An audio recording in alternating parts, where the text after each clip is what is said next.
যে পেনটাকে তোমরা দেখতে পাচ্ছ, এই পেনটার দুটো অংশ আছে, একটা হচ্ছে এই এই অংশটা যেটা 80% অংশ, আর একটা হচ্ছে 20% অংশ যেটাকে আমরা ঢাকনা বলে থাকি।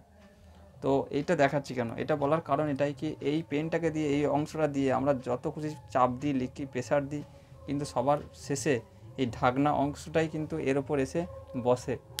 তো এই 20% অংশ, এটা হচ্ছে 80% অংশ।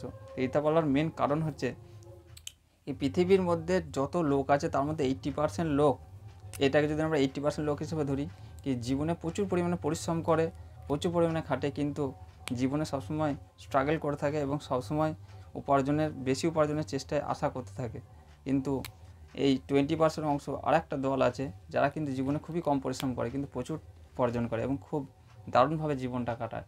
তো এই দু ধরনের মানুষকে ভগবান একই জিনিস দিয়েছে। তো এরকম দু ধরনের ফারাক হওয়ার কারণ কি? দু ধরনের ফারাক হওয়ার কারণ কি? Mentality, mindset. তো এই পৃথিবীতে যে 80% লোক আছে তারা সবসময় নিজেদের শরীরের যে লোয়ার পার্ট, ঘাড়ের থেকে নিচের অংশে, সেখানে টাকা ইনভেস্ট করে এবং সেই টাকাকে ইনভেস্ট করে খুশি হয়। কিন্তু যে 20% দলের লোক আছে তারা কিন্তু এই শরীরের ঘাড়ের নিচের অংশে কিন্তু ইনভেস্টের পরিমাণটা খুবই কম রাখে এবং সবথেকে বেশি ইনভেস্ট করে থাকে ঘাড়ের ওপরের অংশে থেকে নিয়ে মাথা পর্যন্ত।